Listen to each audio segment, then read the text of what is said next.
After regnal year 12 of Akhenaten's reign, Nefertiti's name simply stops appearing. No death record, no tomb inscription, no farewell, just silence carved into stone where her titles used to be. That single vanishing is one thread in a much larger tangle. 15 mysteries wait ahead, each one a case Egyptologists have spent careers trying to close and still can't. Some involve missing bodies, others involve objects that shouldn't exist, sounds recorded from empty tombs, numbers that don't add up no matter how you calculate them. Modern tools, DNA testing, CT scans, ground-penetrating radar have only sharpened the questions. Every answer seems to open two more. What follows isn't a tidy walk through ancient history. It's an unresolved case file. One queen, one tomb, one riddle at a time. Let's start with the one that got away. The limestone bust sits behind glass in Berlin's Neues Museum, her painted eyes tracking every visitor who leans in close. One eye has a pupil of black rock crystal.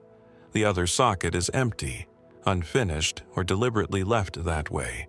Nobody has ever settled which. She has become the most recognizable face of ancient Egypt, more famous even than Tutankhamun's golden mask. And yet the woman behind that face disappears from the historical record so completely, so abruptly, that her final years remain one of the great open cases in Egyptology. Nefertiti, the beautiful one, has come, was great royal wife to Akhenaten, the pharaoh who upended 3,000 years of religious tradition and forced Egypt to worship a single god, the sun disk Aten. Together, they built a new capital from bare desert at Amarna, and for a time, Nefertiti appears everywhere in it. She is shown smiting enemies, a role normally reserved for kings. She wears the tall blue crown associated with royal power.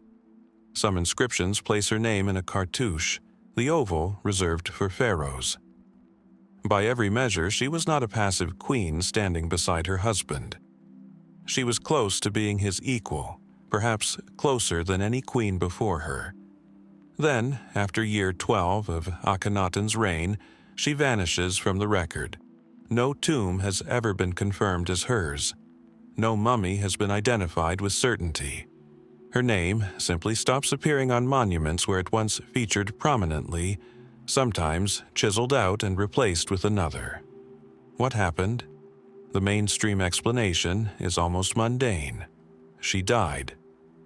Plague swept through the Near East during this period, and a princess named Smenkhkare, one of Nefertiti's own daughters, appears to have died around this time too, memorialized in a rare mourning scene at Amarna. If Nefertiti succumbed to the same illness, her disappearance would need no conspiracy at all, only the ordinary cruelty of ancient mortality. But other evidence complicates that simple ending. Some scholars point to a mysterious figure named Neferneferuaten, who appears in the record using pharaonic titles shortly after Nefertiti's name stops appearing, and who some believe was Nefertiti herself, ruling not as queen but as king, under a new identity. If true, she wouldn't have died at all. She would have transformed, stepping into the role of pharaoh during Egypt's most turbulent religious experiment, possibly even ruling after Akhenaten's death and before the boy king Tutankhamun took the throne. Then there is the tomb question, the one that has drawn the most attention in recent years. In 2015, British archaeologist Nicholas Reeves proposed something startling, that hidden chambers might lie beyond the walls of Tutankhamun's tomb in the Valley of the Kings, and that one of them could be Nefertiti's original burial, sealed and forgotten when Tutankhamun's smaller tomb was built inside what may once have been her larger one. Radar scans conducted at the site produced conflicting results. Some suggested voids behind the walls. Later, scans found nothing. The Egyptian Ministry of Antiquities eventually concluded there were no hidden chambers at all. The question was never definitively closed, only set aside. Was Nefertiti erased by political enemies after Akhenaten's radical religion collapsed, her name chiseled away along with his? Did she rule Egypt herself, hidden in plain sight under another name, only to be forgotten by later kings eager to bury the Amarna period entirely? Or does she still lie somewhere in the Valley of the Kings, a few meters of limestone away from discovery, waiting behind a wall that no scan has yet fully explained? Every theory fits some of the evidence. None fit all of it. And the bust in Berlin keeps watching. One eye finished, one eye blank, giving nothing away. A name can be a mask as easily as a monument. In the last chapter, Nefertiti's name was the thing that vanished, chiseled away, absent from the record, leaving historians to guess at what filled the silence. Now, consider the opposite problem. A name that appears exactly when it's needed, inscribed on royal monuments, wrapped in the full titulary of a pharaoh, and yet tells us almost nothing about who actually wore it. That name is Neferneferuaten, and figuring out who stood behind it has become one of the most contested puzzles in Amarna studies. The evidence survives in fragments, a few damaged inscriptions, a handful of ring bezels, some faded ink on stone flakes called ostraca, and one battered coffin, found not in a royal tomb but reused. Its golden face torn away, its inscriptions hacked out by someone determined to erase whoever lay inside. On these scattered surfaces, the name Neferneferuaten appears enclosed in a royal cartouche, paired with epithets that only a king or a co-regent would carry. Akhenaten's beloved, alongside titles suggesting sovereign authority in Egypt's final Amarna years. Whoever this was, they ruled, or co-ruled, at the very end of the reign that had already broken so many of Egypt's rules. The trouble is that Neferneferuaten was not originally a stranger's name at all. It was one of Nefertiti's own epithets, added to her titulary sometime after her marriage to Akhenaten. She had been called Nefertiti Neferneferuaten for years, the second name folded into the first like a hidden compartment. So, when a ruler using only Neferneferuaten, without Nefertiti attached, appears in the record late in Akhenaten's reign, the obvious question follows immediately. Is this the queen herself, now elevated to full kingship, ruling in her own right under a shortened version of a name she'd carried all along? Or is this someone else entirely, borrowing a name that had already accumulated royal legitimacy? Mainstream Egyptology has circled around a few candidates, none of them settled. The first, and perhaps most compelling, is Nefertiti. Transformed not through death but through elevation, stepping fully into pharaonic power as Akhenaten's health failed, or as the Amarna experiment began to collapse under its own weight. Reliefs and inscriptions from this period show a co-regent standing beside Akhenaten, wearing the blue crown, the same crown Nefertiti wore in her most famous depictions, offering incense, receiving tribute, performing acts that only kings performed. If this figure was Nefertiti, then she did not disappear after year 12 at all. She simply changed titles, and history has struggled ever since to recognize her in this new form. The second candidate is Meritaten, Nefertiti and Akhenaten's eldest daughter, who was independently attested as a royal wife during this same period, possibly even married to her own father, a practice not unheard of among Egypt's ruling family when the bloodline itself was considered sacred. Some scholars argue Meritaten took on the Neferneferuaten name and co-regency after her mother's death, continuing the religious and political machinery of the Amarna court as Akhenaten's health declined. It's a theory with its own supporting fragments, letters from foreign kings referencing a queen by a similar name, inscriptions pairing Meritaten's household with royal insignia, but nothing that closes the case entirely. And then there is a third possibility, quieter and stranger than the other two, that Neferneferuaten was a male co-regent, possibly even Akhenaten's elusive successor, Smenkhkare, using a name borrowed from the royal women around him to bolster a shaky claim to the throne. Ancient Egyptian kingship drew much of its authority from continuity and divine sanction, and a name already carrying royal weight, even a name most associated with the queen, could serve a struggling claimant well. Under this theory, Smenkhkare and Neferneferuaten might not be the same person as each other at all, but two separate rulers, briefly and confusingly sharing the throne's final years, their identities blurred together only because so little evidence survived to keep them apart. Modern science has tried to narrow the field with mixed results. In 2010, a team led by Zahi Hawass conducted DNA analysis on several mummies from the Amarna period, hoping to establish clear family relationships between Akhenaten, Tutankhamun, and the unidentified bodies found in tombs KV55 and KV35. The results confirmed that Tutankhamun's father was almost certainly the mummy known as the Younger Lady, is his mother, and that both parents were siblings or close relatives of Akhenaten. But DNA can establish a family tree without ever supplying a name. None of the tested remains carried an inscription confirming which historical figure they belonged to. The science answered a biological question and left the identity question exactly where it started. The coffin adds its own layer of mystery rather than resolving anything. Found in tomb KV55 in 1907, it was clearly made for a woman. The shape, the wig, the design all point to female royal burial customs. Yet it was later modified to bury a man, likely Akhenaten himself or possibly Smenkhkare, with the original names and titles deliberately gouged out. Was this coffin first built for Neferneferuaten, only repurposed after her rule ended and someone wanted her memory erased? Or was it never hers at all? Simply recycled royal equipment in a period when Egypt's resources and stability were both running thin. The damage that might have answered the question is the same damage that makes it unanswerable.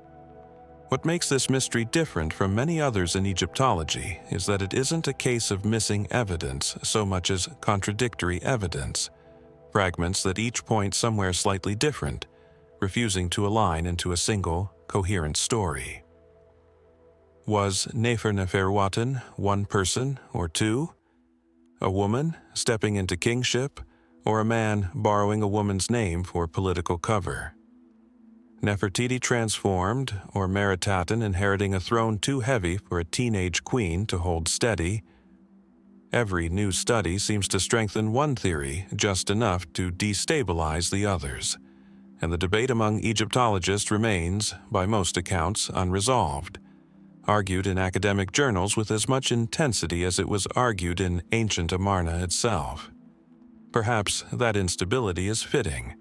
The Amarna period was, after all, an age of dissolving categories, a single god replacing many, a queen assuming a king's postures, art itself abandoning centuries of convention to render bodies strange and elongated and new. Maybe it should come as no surprise that its final ruler left behind an identity just as fluid, just as resistant to being pinned down. Somewhere beneath the sands of the Valley of the Kings, or perhaps already found and simply unrecognized, the truth behind the name Neferneferuaten may still be waiting, inscribed perhaps on a wall no one has read correctly yet. Gold catches torchlight strangely in a tomb painting.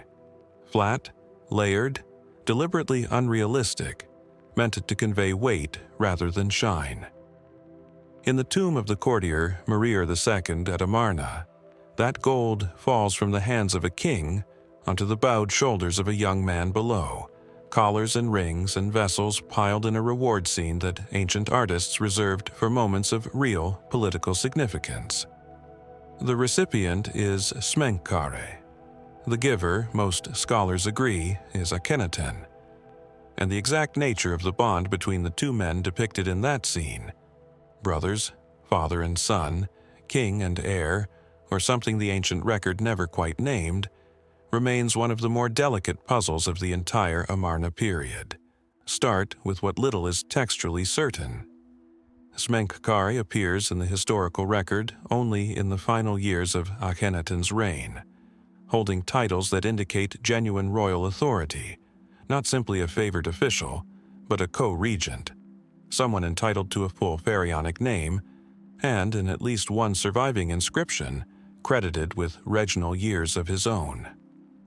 This alone tells us Akhenaten shared his throne with someone during his final period of rule, a practice not unheard of in Egyptian history but always significant when it happened, since co-regency implied trust, succession planning, or sometimes crisis management by a king who sensed his own reign was ending.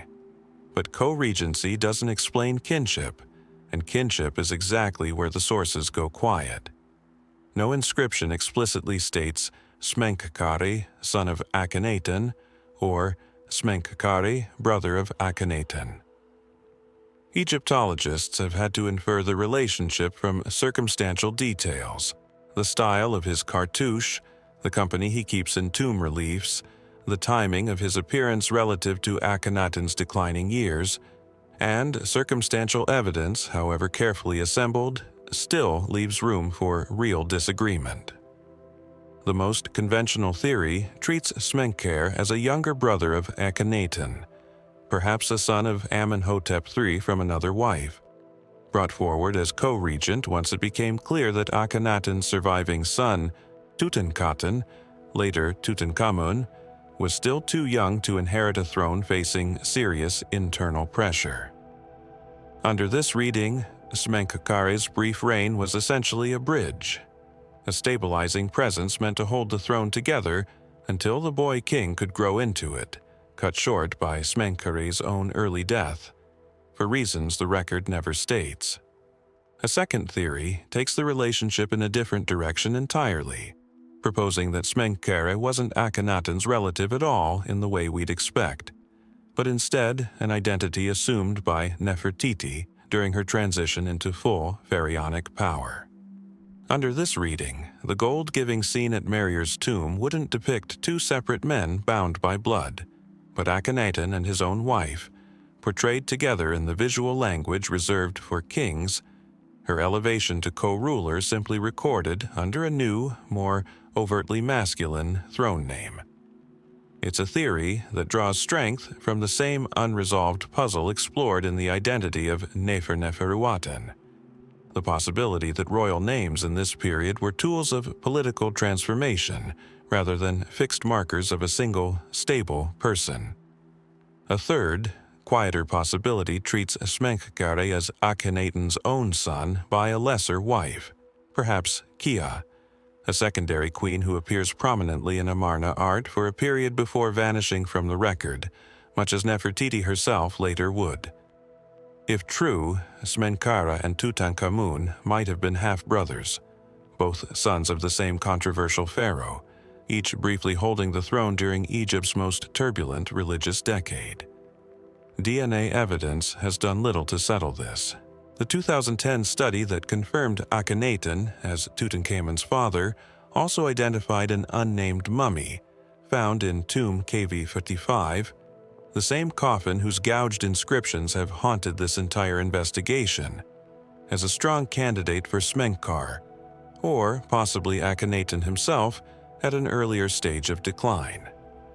Skeletal analysis suggested a man who died relatively young, somewhere in his 20s, with physical traits echoing the Amarna royal line. But the identification remains contested, the science outpaced by the missing names that would make it conclusive. What makes the Akhenaten-Smenkhkare relationship so resistant to resolution isn't a lack of imagination among researchers. It's the peculiar intimacy visible in the surviving art, an intimacy that reads differently depending on which relationship you assume going in. Beyond the Meyer tomb scene, other fragments show the two figures in poses typically reserved for royal couples. A closeness of composition, hands touching, bodies angled toward one another in ways Egyptian art used deliberately to signal marital or deeply familial bonds. Some scholars have read this as evidence of a father elevating a beloved son to share his burden of rule. Others have read it as evidence that Smenkhkare was never a separate man at all, but a name for Nefertiti in her final political form. And a smaller number have wondered, more carefully, whether the relationship depicted was more complicated still than either sibling loyalty or symbolic co-rule, a question ancient Egyptian sources were never inclined to answer directly, since royal intimacy in this period was rendered symbolically, not documented as biography. The coffin from KV 55 sits at the center of all of it, its face torn away, its names deliberately destroyed by someone in antiquity who wanted this person forgotten. Whoever ordered that destruction may have known exactly who lay inside. A knowledge lost the moment the inscriptions were chiseled out.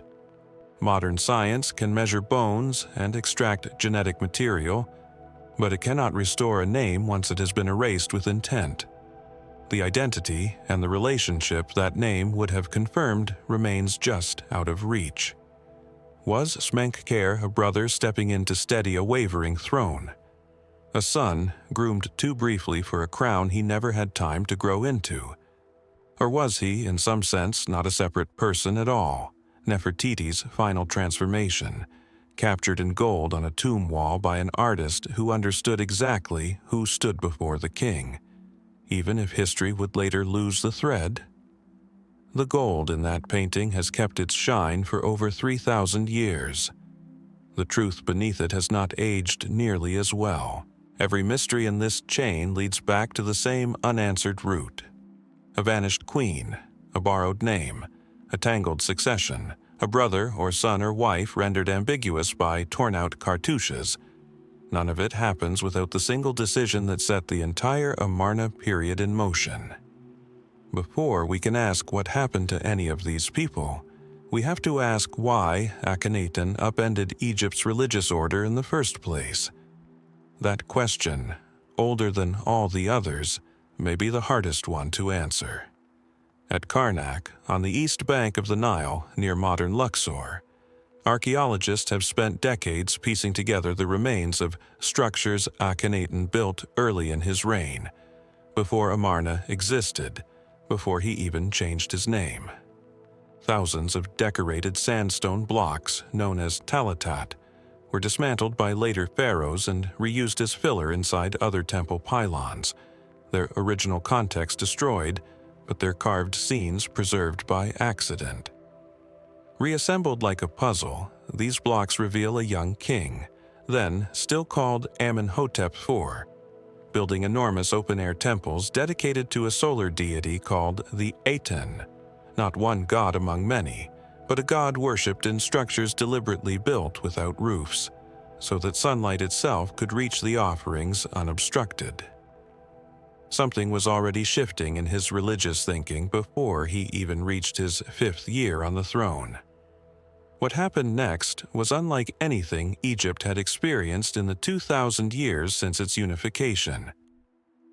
By his 5th regnal year, the king changed his name from Amenhotep, Amun is satisfied, to Akhenaten, effective for the Aten, a public declaration that severed his own identity from Amun, the god who had stood at the center of Egyptian religious and political life for centuries. He abandoned Thebes, the traditional religious capital, and built an entirely new city from bare desert at a site he called Akhenaten, horizon of the Aten, now known as Amarna. He closed temples to Egypt's other gods, ordered the name and image of Amun chiseled out of monuments across the country, and in some cases erased the very word gods when it appeared in its plural form. This was not simply favoring one deity over others, the way earlier pharaohs sometimes had.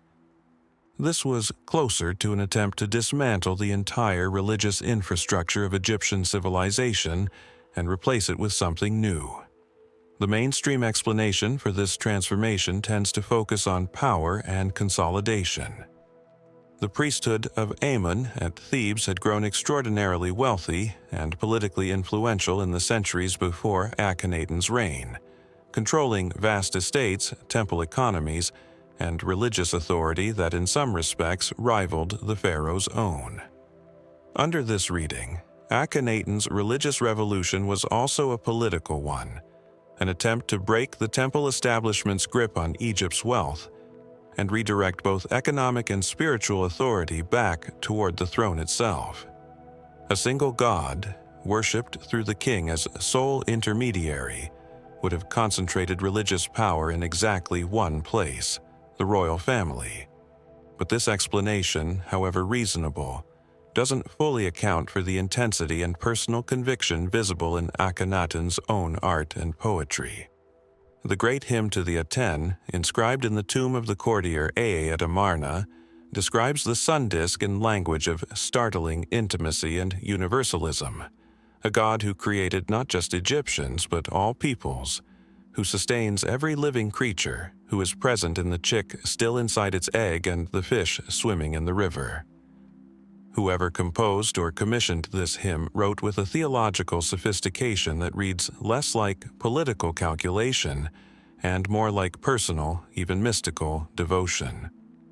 If Akhenaten's revolution was purely strategic, why compose poetry that reaches for such genuine cosmic wonder?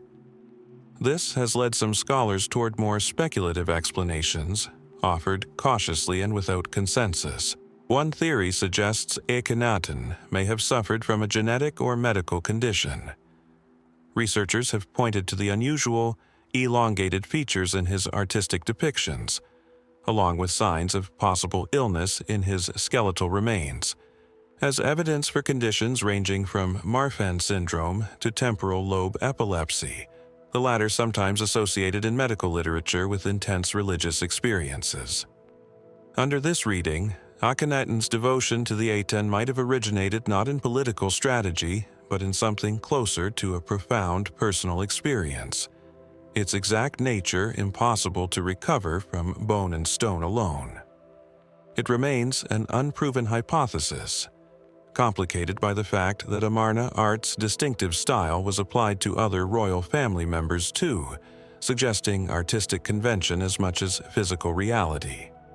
Still, another line of thinking, more historical than medical, looks outward rather than inward, toward Egypt's relationship with its neighbors and vassal states across the ancient Near East.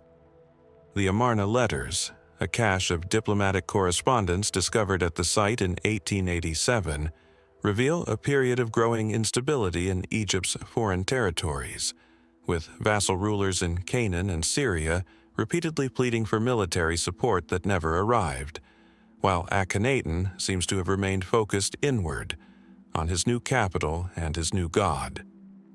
Some historians have wondered whether the religious revolution and this apparent neglect of foreign policy were connected, whether an increasingly singular focus on the Aten left the king with less attention or less interest in matters beyond his temple walls.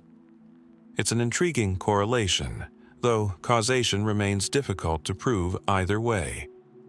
What makes Akhenaten's motivations so hard to pin down is the same problem that haunts every mystery in this Amarna sequence, the near-total erasure that followed his death. His successors, eager to restore the old gods and the old order, worked to remove his name from king lists entirely, referring to him afterward only as the enemy or the criminal of Akhenaten in surviving texts. Temples were dismantled, statues smashed, his city abandoned to the desert within a generation. The very sources that might explain his inner convictions were among the first things his successors tried to destroy. Was Akhenaten a shrewd political reformer, dismantling a rival priesthood to consolidate royal power? A genuine religious visionary, moved by something closer to revelation than calculation? A king whose unusual physiology shaped an unusual theology? Or some combination none of these categories fully captures? A man whose true motivations were buried along with his memory, deliberately, by people who wanted the question to never be asked again. Standing among the broken sandstone blocks at Karnak, reassembled from someone else's foundation walls, it's worth wondering how much of Akhenaten's mind survives in fragments like these, and how much was lost the moment his name was struck from Egypt's memory. From the reassembled blocks at Karnak, the story moves south and east, into the Valley of the Kings, to a tomb far smaller than its occupant's fame would suggest. Tomb KV62 was cut into the valley floor in a hurry, its rooms cramped, its walls painted quickly, rather than carved with the careful relief work given to longer reigning pharaohs.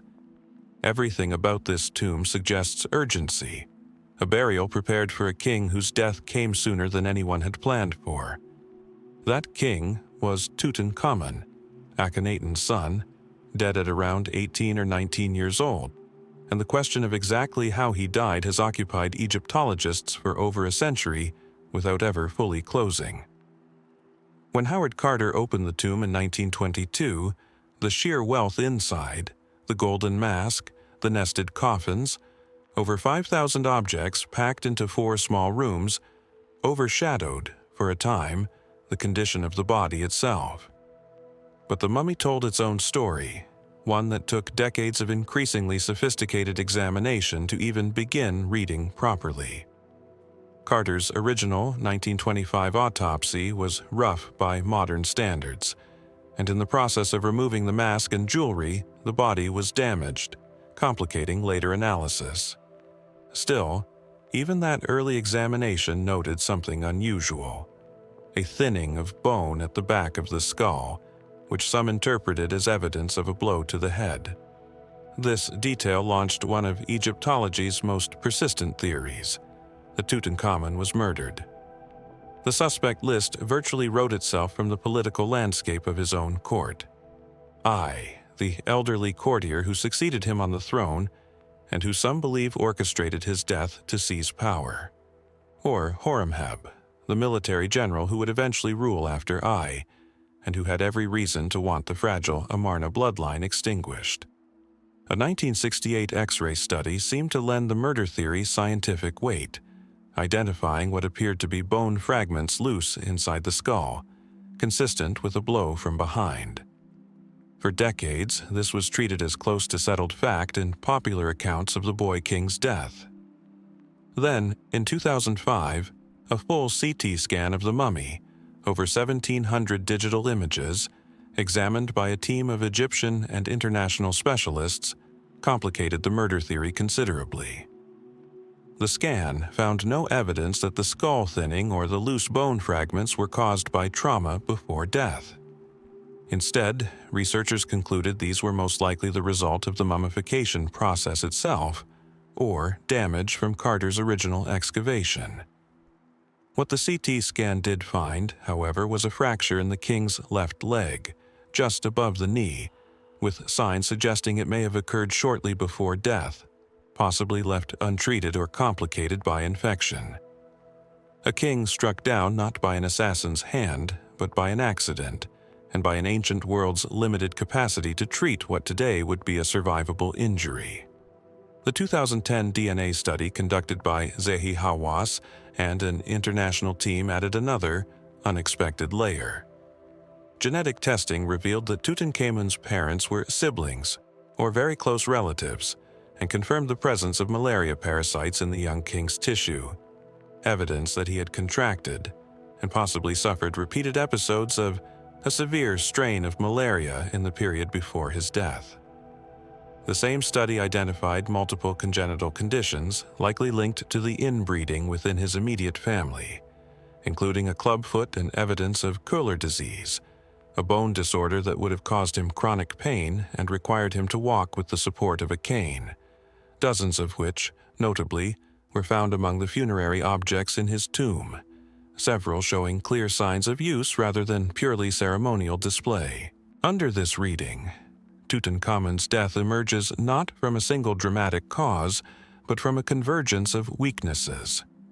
A body already compromised by genetic conditions inherited from a family that had married too closely for multiple generations, a case of malaria weakening him further, and then a broken leg, perhaps from a fall, perhaps even from a chariot accident, given his known fondness for hunting and the chariots found stored in his tomb, that became infected in a world without antibiotics. Sickness compounding injury, compounding inherited fragility. It's a less dramatic story than assassination, but arguably a more haunting one. A king surrounded by unimaginable wealth and buried with everything he might need in the next life, undone by conditions his own family's marriage customs may have set in motion generations before his birth. Not every researcher accepts this consolidated explanation as final. Some have pointed to inconsistencies in how the various studies interpreted the same scan data, noting that CT imaging and forensic reconstruction still involve significant interpretation, and that different teams examining identical evidence have reached different conclusions about the leg fracture's timing and severity. Others have questioned whether malaria alone, even in a compromised body, would have been sufficient to cause death, given how endemic the disease was throughout ancient Egypt and how many people would have developed at least partial immunity through repeated exposure.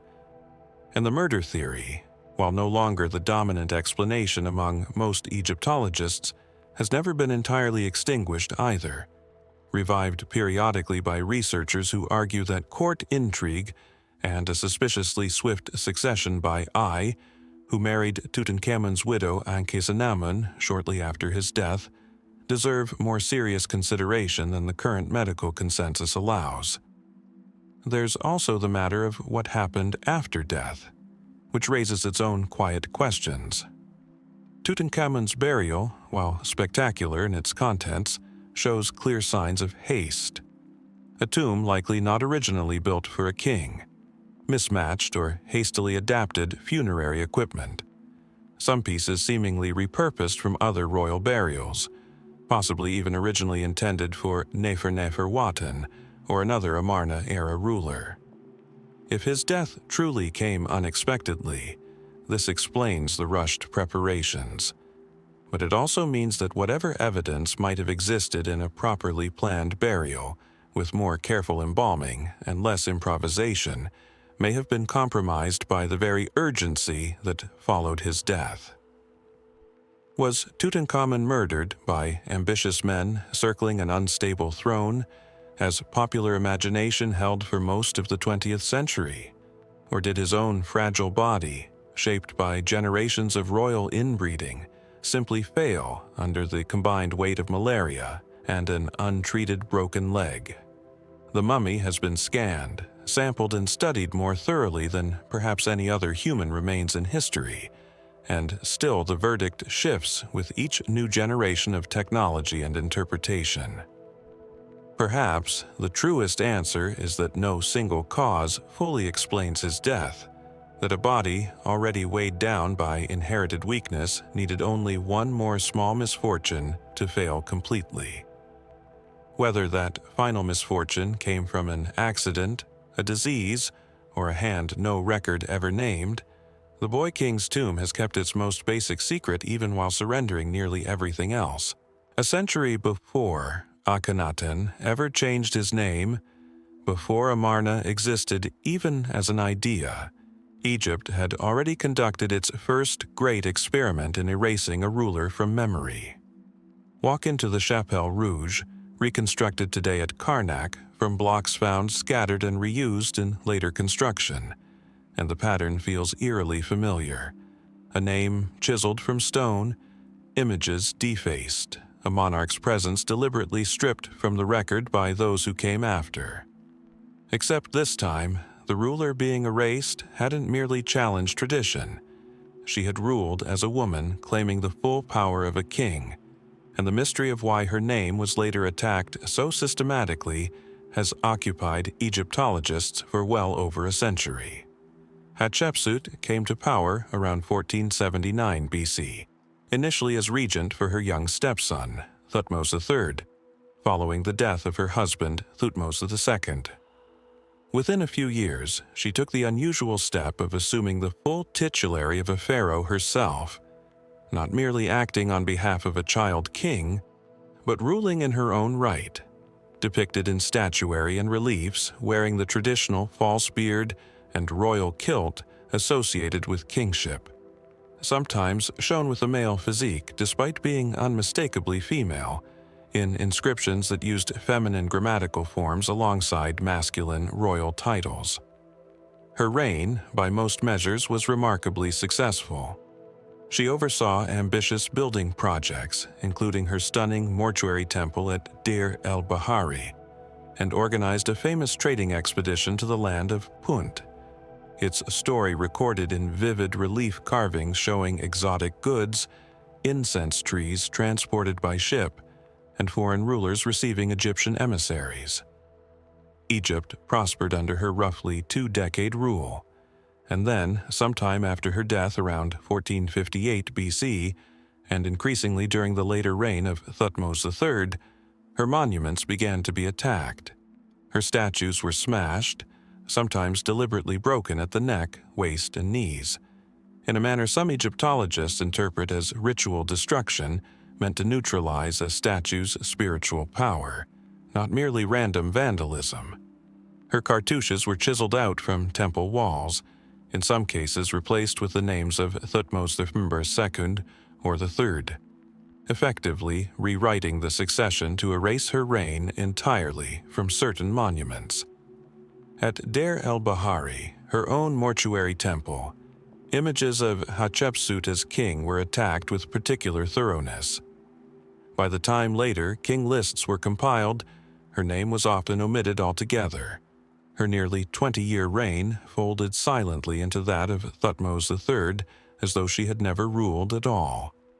The most straightforward explanation, and the one that dominated Egyptological thinking for much of the 20th century, points directly at Thutmose III, a stepson who spent years as co-ruler in his stepmother's shadow, denied the independent authority a king would normally expect, and who, once fully in power, erased her memory out of long-simmering resentment or a desire to eliminate an awkward precedent of female kingship before it could inspire future imitators. Under this reading, the destruction was personal and political in equal measure. A wounded pride combined with a calculated effort to present an unbroken line of male succession from father to son, with no female interruption to complicate the official narrative. But the timeline itself complicates this simple story of resentment. If Thutmose III truly despised his stepmother's usurpation, why did the attacks on her monuments not begin until roughly 20 years into his own independent reign, well after her death, rather than immediately upon assuming full power? This gap has led some Egyptologists to propose an alternative explanation rooted less in personal grievance and more in political necessity late in his reign. By this period, Thutmose III needed to secure the succession for his own son, Amenhotep II, and Hatshepsut's unconventional path to kingship, a woman ruling as pharaoh, achieved through unconventional means, may have represented a dangerous precedent, a model that other ambitious royal women or rival claimants might attempt to follow. Erasing her from the record, under this theory, wasn't an act of belated personal anger, but a calculated effort to close off a precedent that threatened to complicate his son's uncontested claim to the throne. A third possibility, less discussed but taken seriously by some researchers, questions whether erasure is even the right framework for interpreting all of the damage. Not every instance of destroyed or altered Hatshepsut imagery necessarily reflects hatred or political calculation. Egyptian religious practice sometimes involved reusing older monuments' stone for new construction, a mundane practical explanation for at least some of the disappeared inscriptions.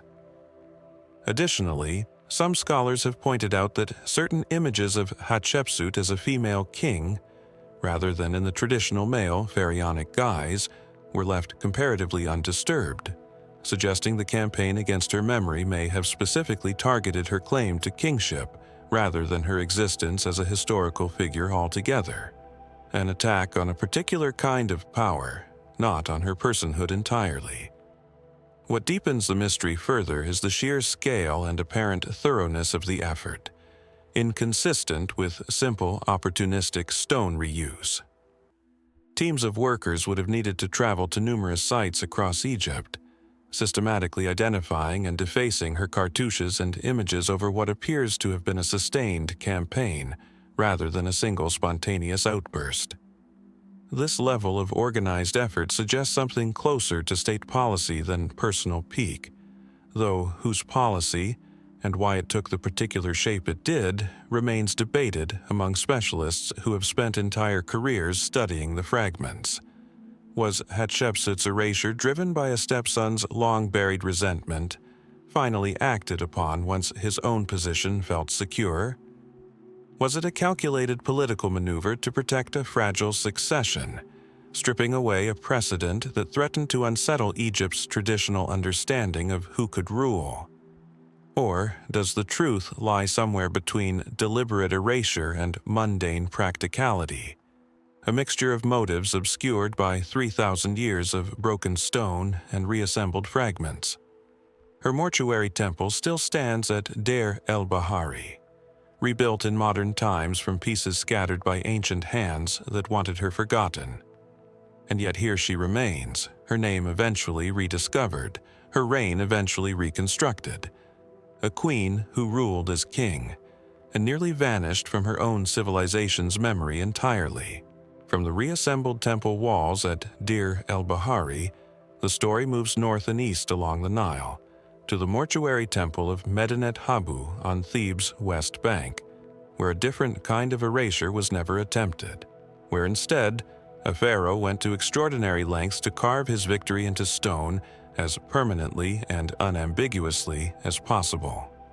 The walls here are covered in enormous battle reliefs depicting a chaotic naval engagement, ships locked in combat, foreign warriors with distinctive feathered headdresses falling beneath Egyptian arrows, accompanied by lengthy hieroglyphic inscriptions describing an invasion that threatened to end Egyptian civilization entirely. And yet, despite all this careful documentation, one of the central questions surrounding this pivotal moment in ancient history remains stubbornly unresolved. Who, precisely, were the people Egypt fought here? And can we even be certain which pharaoh truly stopped them? The inscriptions at Medinet Habu name Ramesses III as the victor, describing in dramatic language a coalition of enemies who arrived by both land and sea around 1175 BC, during the 8th year of his reign. The text describes these invaders as having already devastated other civilizations before reaching Egypt's borders. No land could stand before their arms, the inscription declares, listing the Hittites, Cyprus, and other Near Eastern powers as having already fallen to this force. Egypt, according to Ramesses III's account, alone withstood the onslaught, defeating the invaders in a decisive battle at the mouth of the Nile through a combination of coordinated naval and land tactics. Archers positioned along the riverbanks raining arrows down on enemy ships trapped in the shallows. This much is not seriously disputed by mainstream Egyptology. Ramesses III did face and repel some kind of major incursion, and Medinet Habu's inscriptions remain the single most detailed ancient source describing this event. The trouble begins with the identity of the attackers themselves. A loose confederation modern scholars have labeled the Sea Peoples, a term that appears nowhere in the ancient Egyptian texts themselves, but was coined by 19th century historians attempting to categorize the various groups named in Egyptian inscriptions: the Peliset, the Cheker, the Shekelesh, the Danian, the Weshesh, among others. These names appear across multiple Egyptian sources, including earlier inscriptions from the reign of Merneptah, decades before Ramesses III, describing similar groups raiding Egypt's coast and allying with Libyan forces against the pharaoh. This is where the mystery deepens considerably. because the Sea Peoples do not appear to have been a single unified civilization with a homeland, a capital, or a known ethnic identity in the way the Hittites or the Assyrians did. They appear in the Egyptian record almost as a description of a phenomenon rather than a nation. A wave of displaced, possibly desperate groups moving by land and sea across the eastern Mediterranean during a period of extraordinary regional collapse, one that saw the Hittite Empire fall, major Mycenaean centers destroyed, the city of Ugarit burned and abandoned, and trade networks across the entire region unravel within the span of a few decades. Egyptian sources record their arrival and their defeat, but say comparatively little about their origins, leaving that question almost entirely to modern archaeological detective work. Various theories have attempted to trace individual groups mentioned in the inscriptions back to specific homelands, with mixed and often provisional success. The Peliset, for instance, are widely believed by mainstream scholars to be connected to the Philistines, who later settled the coast of Canaan, their name preserved in the very word Palestine that would eventually describe that region. Some scholars point to similarities between artifacts found at Philistine sites like Ashkelon and pottery styles associated with Mycenaean Greece, suggesting these particular sea peoples may have originated from the Aegean world, refugees perhaps from the very Mycenaean collapse that was devastating Greek palace civilization during this same period. The Shekelesh have been tentatively connected to Sicily, the Danaians sometimes linked to the Danaans mentioned in later Greek epic tradition, though these connections rest more on similarity of names than on conclusive archaeological proof, and specialists continue to debate each proposed link with considerable caution. What caused this sudden, widespread displacement remains its own layer of unresolved mystery, one that connects directly to the identity question. Some researchers have proposed a cascading systems collapse driven by climate change, pointing to evidence of prolonged drought across the eastern Mediterranean during this exact period, drawn from pollen records and sediment cores that suggest significantly reduced rainfall beginning in the decades before the Sea Peoples' first appearances in Egyptian records. Under this theory, failing harvests destabilized major Bronze Age kingdoms from Greece to Anatolia, triggering famine, internal collapse, and ultimately forcing large populations to move in search of new land, arriving eventually at Egypt's borders as desperate migrants and raiders rather than as a coordinated invading army with unified leadership or purpose. Other researchers emphasize a different mechanism, pointing to the interconnected nature of Bronze Age trade networks, particularly the long-distance exchange of tin and copper needed to produce bronze weapons and tools. Disruption to just one link in this chain, perhaps triggered by the very climate stress described above, or by earthquakes known to have struck several major Bronze Age cities during roughly this same window, could have cascaded through interdependent economies that lacked the redundancy to absorb such shocks, causing a domino effect of collapsing states whose displaced populations then became, in effect, the Sea Peoples Egyptian scribes described.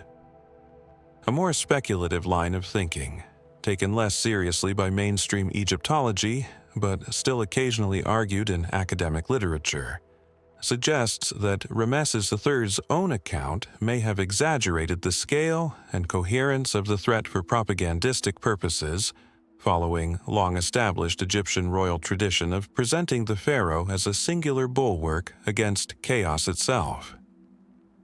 Under this reading, the Sea Peoples invasion might represent a somewhat inflated description of smaller-scale raiding and opportunistic migration, dramatized in royal inscriptions to emphasize Ramesses III's role as Egypt's protector against overwhelming odds, a narrative technique with clear precedent in earlier Egyptian royal texts, including Ramesses II's own famously embellished account of the Battle of Kadesh, a battle modern historians now understand to have been closer to a strategic draw than the decisive victory Ramesses II's inscriptions describe.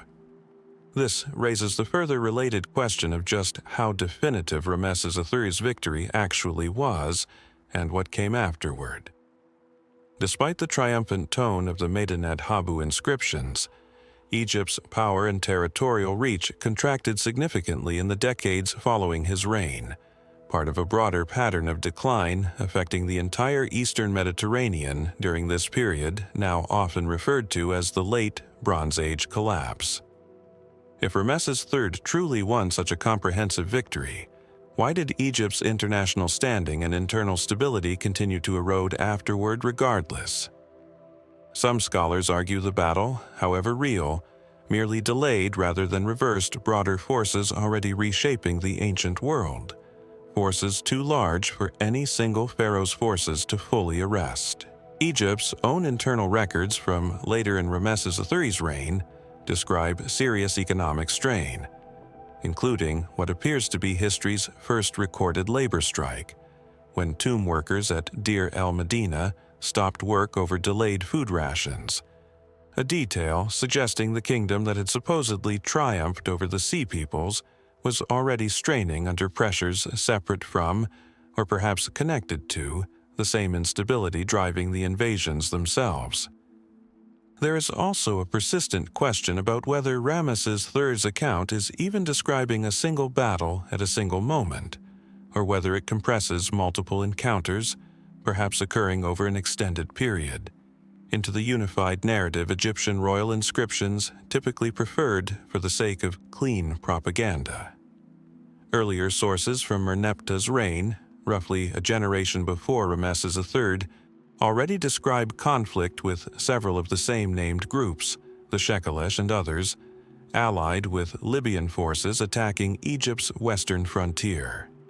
This raises the possibility that what Egyptian sources present as two distinct campaigns against Sea Peoples might actually represent different chapters within one longer, more diffuse process of regional upheaval and displacement, artificially divided into two dramatic royal narratives by two different pharaohs, each eager to claim credit for defending Egypt against the same broader crisis. Archaeological evidence beyond Egypt's borders adds further texture without resolving the central questions. Destruction layers at numerous Bronze Age sites across the eastern Mediterranean, Ugarit, Hadassa, various Mycenaean palace centers, confirm that something catastrophic swept through the region during roughly this same window, but the archaeological record at these sites often cannot distinguish between destruction caused by the groups Egypt labeled Sea Peoples, internal rebellion, earthquake damage, or entirely separate conflicts unrelated to the migrations described in Egyptian sources. A famous letter found at Ugarit, apparently written shortly before the city's destruction, describes enemy ships approaching while the city's own fleet was away, its king pleading for help that evidently never arrived in time. Dramatic evidence of the crisis's reach, though it identifies its attackers no more specifically than the enemy, leaving even this vivid first-hand account unable to confirm precisely who struck the fatal blow. Was the confrontation at Medinet Habu truly the singular, decisive battle Ramesses III's inscriptions claim, fought against a coherent, identifiable enemy whose homeland future archaeology might yet confirm? Or does the truth lie in something closer to gradual, poorly documented waves of displaced peoples, victims themselves of a collapsing world, compressed by Egyptian scribes into the more satisfying shape of a single triumphant narrative, an enemy given form and defeat because chaos itself made a less compelling inscription? The reliefs at Medinet Habu remain remarkably vivid after 3,000 years, still legible enough to trace individual ships and individual warriors falling beneath Egyptian arrows. And yet, for all that visual clarity, the people depicted there remain, in the most fundamental sense, strangers, their homeland uncertain, their fate after the battle barely recorded, their very name a modern invention standing in for a history that ended, for most of them, in silence. That labor strike at Deir el-Medina, tomb workers laying down their tools over missed grain rations, deserves closer attention than a single detail buried in the last chapter. It wasn't an isolated incident. It was an early tremor in a collapse that would, within a few generations, leave Egypt a shadow of the empire that had once stretched deep into Nubia and Canaan. Understanding why requires stepping past the battle reliefs at Medinet Habu and into Egypt's own internal records, administrative documents, court transcripts, tax accounts, which tell a quieter, more troubling story than any triumphant inscription. The strike itself is documented on papyri now held in Turin, describing events in the 29th year of Ramesses III's reign, when the specialized workers responsible for building the royal tombs, men whose skill and secrecy were considered essential to the kingdom's religious order, walked off the job and sat down in protest outside a mortuary temple, declaring they had not been paid the grain rations owed to them. The scribe Amenakta, who recorded the episode, describes the workers' desperation in blunt terms. They had not eaten. This was not a symbolic gesture. It reflects a genuine breakdown somewhere in the machinery that had, for centuries, reliably moved grain from Egypt's fields to its state employees, even those working on projects as sacred as a pharaoh's tomb. What makes this detail so significant is its timing. This strike occurred during the same reign that produced the confident, almost boastful inscriptions describing total victory over the Sea Peoples at Medinet Habu, meaning the kingdom Ramesses III claimed to have single-handedly saved from destruction was, simultaneously, struggling to feed its own skilled laborers. And whatever administrative failure caused that gap in rations did not resolve itself after his reign. It seems instead to have widened. By the time of the later Ramesside pharaohs, tomb robbery, a crime historically treated with extraordinary severity in Egypt, given its religious implications, had become disturbingly common, to the point that court documents from the reign of Ramesses IX describe official investigations into systematic looting of royal tombs, implicating officials who were supposed to be guarding them. Corruption, in other words, had crept into the very institutions responsible for protecting Egypt's kings in death. The most immediate, mainstream explanation for Egypt's declining fortunes in this period points to the broader regional catastrophe already introduced in the previous chapter, the late Bronze Age collapse, a systemic unraveling that devastated civilizations across the eastern Mediterranean roughly simultaneously. Under this reading, Egypt didn't decline because of anything uniquely wrong within Egyptian society. It declined because the entire interconnected world it depended on for trade, diplomacy, and stability was collapsing around it. The Hittite Empire, once Egypt's great rival and eventual treaty partner, disappeared entirely during this period, its capital at Hattusa abandoned and left to ruin. Mycenaean palace centers in Greece were destroyed. Major trading hubs like Ugarit vanished from the historical record. If Egypt's neighbors and trading partners were disintegrating on this scale, Egypt's own contraction, the loss of its Levantine territories, the shrinking of trade networks that had once brought copper, tin, and luxury goods flowing into the Nile Valley, becomes almost an inevitable consequence of forces entirely beyond any single pharaoh's control. But this explanation, while broadly accepted, doesn't fully account for problems that appear distinctly internal and administrative, rather than purely the result of external collapse. The Turin strike papyri describe not foreign invasion disrupting supply lines, but bureaucratic failure, rations simply not arriving on schedule, suggesting cracks forming within Egypt's own governing apparatus, independent of whatever was happening beyond its borders. Some historians have pointed to the growing power and wealth of the temple establishment during this period as a contributing factor, noting that by the end of Ramesses III's reign, an enormous proportion of Egypt's cultivated land and labor had come under the control of temple estates, particularly those devoted to Amun at Thebes, land and resources increasingly outside direct royal administration. potentially straining the crown's own capacity to fund its obligations, including the rations owed to workers like those at Deir el-Medina. This growing temple wealth connects to a further complication that emerged clearly in the decades following Ramesses III's death: the rise of an extraordinarily powerful priesthood at Thebes, one that would eventually govern much of Upper Egypt as something close to an independent state, even while nominal pharaohs continued to rule from the north.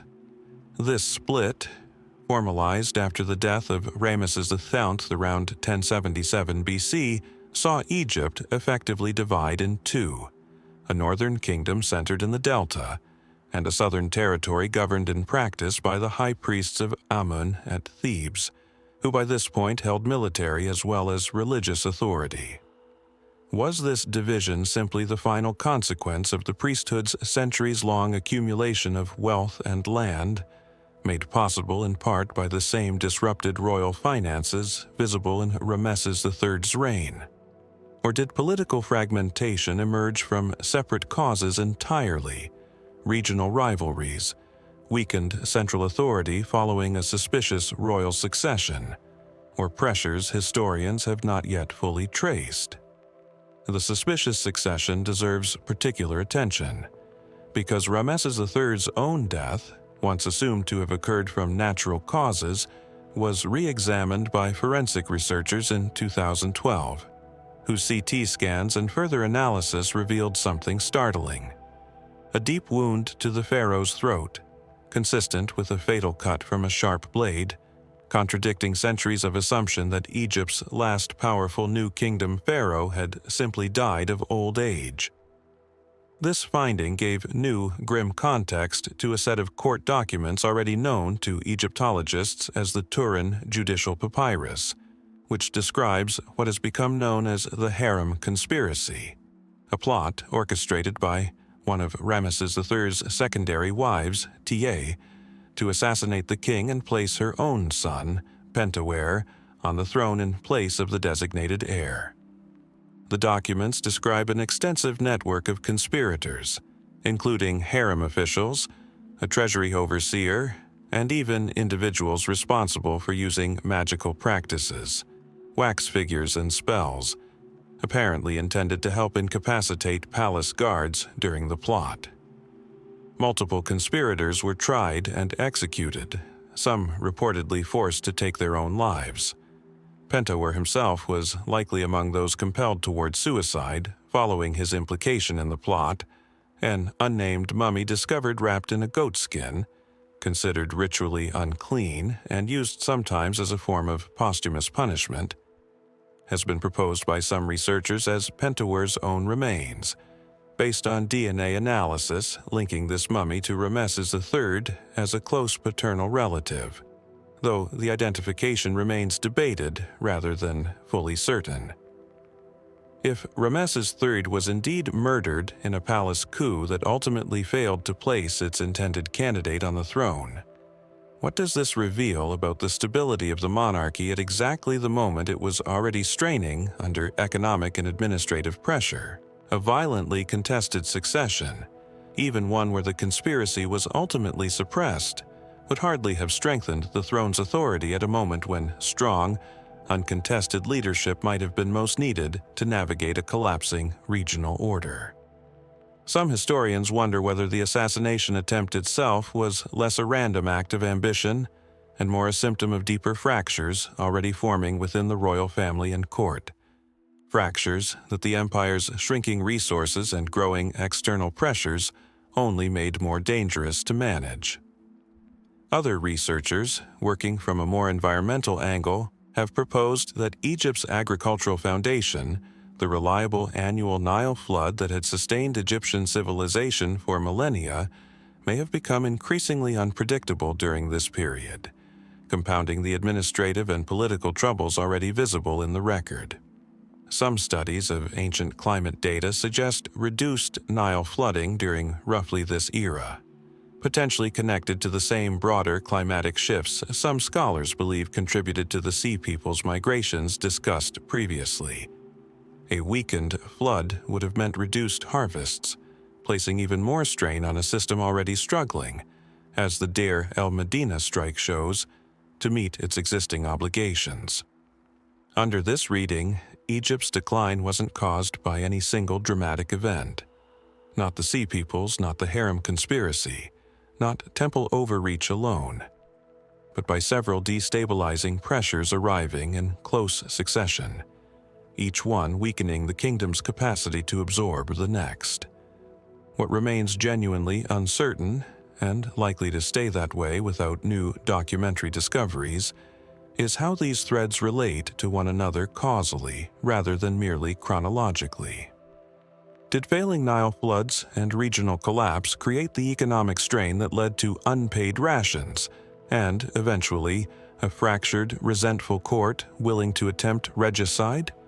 Or did internal corruption and mismanagement, a temple establishment growing too wealthy, a bureaucracy failing at its most basic function of feeding its workers, create vulnerabilities that external pressures then exploited rather than caused?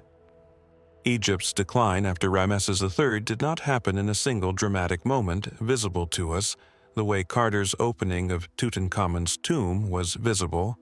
It unfolded gradually in strike papyri, in court transcripts describing a queen's conspiracy, in a divided kingdom governed from two centers rather than one. The pharaoh, who once claimed on his own temple walls to have single-handedly saved Egypt from total destruction, may, in the end, have died at the hands of his own household. A strange, unresolved epitaph for a reign that marked, by most accounts, the last gasp of Egyptian imperial power before centuries of fragmentation and diminished influence began. Long before Ramesses III's household turned against him in a conspiracy of poison and wax figures, Egypt had already weathered another court intrigue surrounding a suspicious royal succession, one that unfolded in the smoke and confusion following Tutankhamun's own unexpected death. In the Valley of the Kings, not far from KV-62 itself, lies a tomb originally intended for someone else entirely, later usurped and completed for a man who would rule Egypt for only about 4 years, yet whose brief reign has generated persistent questions about how, exactly, he came to wear the crown at all. That man was I, and the mystery surrounding his rise to power remains one of the more quietly unsettling puzzles left behind by the collapse of the Amarna royal line. I was no outsider to the throne room. Long before Tutankhamun's death, he had served as a senior court official under both Akhenaten and Tutankhamun, holding the title God's Father, a designation whose exact meaning remains debated, but which strongly suggests some close relationship to the royal family, possibly as father of Nefertiti herself, making I potentially Tutankhamun's own great-uncle by marriage. He appears prominently in Tutankhamun's tomb, most strikingly in a wall painting depicting the young king's funeral, where I is shown performing the opening of the mouth ceremony, a ritual role traditionally reserved for the deceased pharaoh's successor, not merely a court advisor. This single image has anchored decades of scholarly debate, because it places I unambiguously in the position of Tutankhamun's chosen or assumed heir, at the exact moment historians most want to understand how that succession actually happened. The trouble is that Tutankhamun died young, likely without a designated heir of his own body. His 2 known daughters, born prematurely and stillborn, were found mummified and buried alongside him, evidence of a royal couple who had tried and failed to produce a surviving child. Without an heir, the throne should have passed through some other established mechanism. Yet, Egyptian succession customs in moments of crisis were not always straightforward, and the record here is frustratingly thin. What we do know is that within a short time of Tutankhamun's death, A had become pharaoh, and had also married Tutankhamun's young widow, Ankhesenamun, a marriage that, on its surface, provided exactly the kind of legitimizing connection an ambitious court official might need to secure a claim that otherwise rested on distant, uncertain kinship rather than direct royal blood. This is where the mystery deepens considerably, connecting directly to a discovery made in the Hittite royal archives at Hattusa, one already introduced in an earlier chapter. The letter from an unnamed Egyptian queen, writing after her husband's death, pleading with the Hittite king Suppiluliuma to send one of his sons to marry her rather than force her to marry a servant of her own household. If this queen was Akhenaten, as many Egyptologists believe, then her letter reveals something remarkable. A young widow actively working to avoid marrying Ai, going so far as to request a foreign prince rather than accept the match that Egyptian court politics seemed to be pushing toward her. The Hittite prince Zananza, dispatched in response to her plea, died before reaching Egypt under circumstances no surviving record explains. And shortly afterward, Akhenaten does indeed appear to have married Ai, though even this is known primarily from a single ring bezel bearing both their names together, rather than from any more substantial ceremonial or administrative record, a slim thread of evidence supporting one of the more consequential marriages in Egyptian royal history. If this reconstruction is correct, it paints a genuinely troubling picture. A young queen attempting, through extraordinary diplomatic means, to avoid marrying the very man who would go on to become pharaoh, only for that marriage to occur anyway after her foreign alternative died en route. Was Zananza's death simply misfortune, a casualty of the dangerous roads and diseases that made ancient travel genuinely perilous? Or does his death deserve more scrutiny, given how conveniently it cleared the path for exactly the succession Akhenaten's letter suggests she was desperate to prevent? No Egyptian source directly implicates Ai in the prince's death, and no Hittite source does either. The silence here is total, leaving only the uncomfortable coincidence of timing for historians to weigh. Akhenaten herself vanishes from the historical record almost entirely after this point. No monument definitively records her presence during Ai's reign as his queen beyond that single-ring bezel. No tomb has been conclusively identified as hers. Her ultimate fate, whether she lived out a long life in obscurity, died shortly after her second marriage, or met some less natural end, remains completely unknown. For a woman who had been queen to 2 consecutive pharaohs, and who left behind evidence of a genuinely daring diplomatic gambit, her disappearance from the record is almost as complete as Nefertiti's own, another royal woman from this same tightly interconnected family whose final years dissolve into silence just when the history becomes most interesting. Mainstream Egyptology tends to treat Ai's rise as opportunistic, but not necessarily illegitimate by ancient Egyptian standards. A senior statesman, already deeply embedded in the royal family through his likely relationship to Nefertiti, stepping into a power vacuum during a genuine succession crisis, using an available marriage to a royal widow to formalize a claim that his decades of court service and family connections had already substantially prepared. Under this reading, A wasn't so much a usurper as the only plausible candidate available to stabilize a throne that had, within a single generation, produced a religious revolutionary, a series of ambiguous or short-lived co-regents, and finally, a boy king who died without an heir. Someone needed to hold Egypt together, and I, already an old man by the time he took the crown, may have represented the least destabilizing option among a limited field. But other historians read the same evidence more skeptically, pointing to the sheer convenience of every development that favored Ai's rise. Tutankhamun's early death, the failure of Akhenaten's foreign marriage plan, the queen's own subsequent disappearance from the record, and Ai's prominent, ritually significant role in Tutankhamun's funeral, a role that publicly staged his own succession before it had been fully secured through any other means.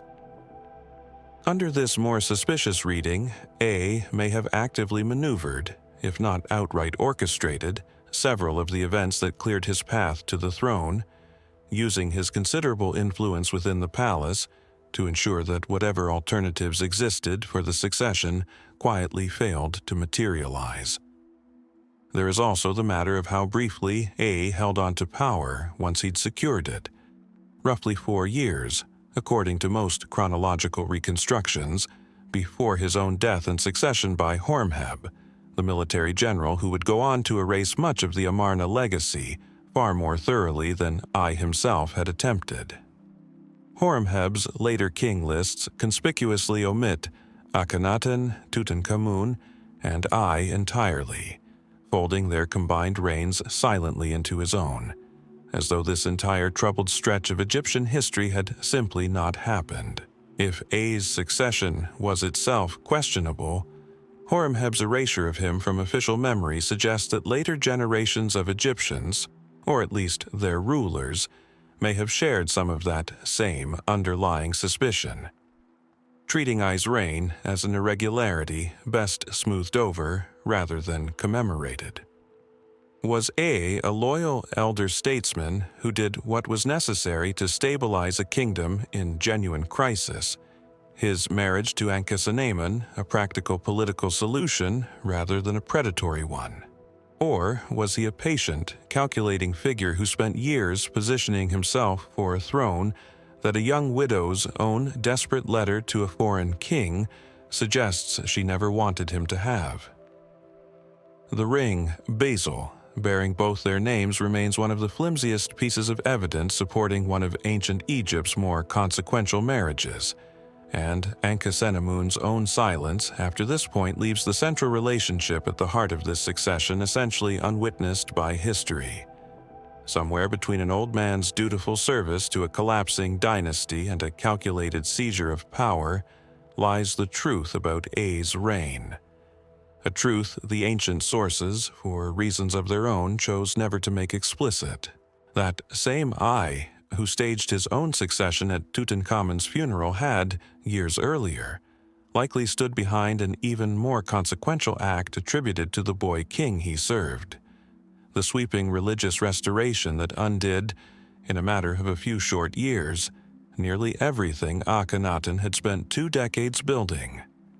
Whether A was chief architect of that reversal or merely its most senior implementer is itself part of the mystery. But to understand it, we need to travel back to the beginning of Tutankhamun's reign, to a large sandstone stela now housed in the Egyptian Museum in Cairo, its inscription describing a kingdom in genuine disrepair. Temples abandoned, statues neglected, the gods themselves, in the pharaoh's own words, having turned away from Egypt because of what had been done to their worship.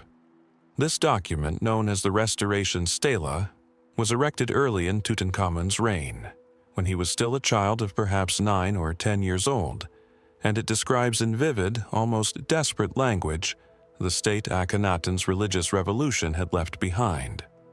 The temples of the old gods, it states, had fallen into ruin, their shrines becoming overgrown, their sacred rites abandoned. The land itself was said to be in turmoil as a result, the gods withholding their favor from a country that had neglected them. The young king, or more precisely, the officials writing and speaking in his name, pledges an ambitious program of restoration, temples rebuilt, priesthoods reinstated, cult statues refashioned from precious materials, offerings resumed. It is, in essence, a public confession that Akhenaten's entire religious project had failed catastrophically, paired with a promise to undo it completely. What makes this restoration so puzzling isn't that it happened.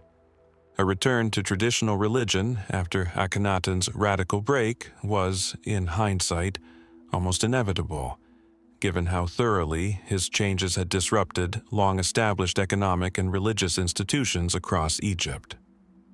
What puzzles historians is the speed and totality of the reversal, particularly given who was actually issuing it.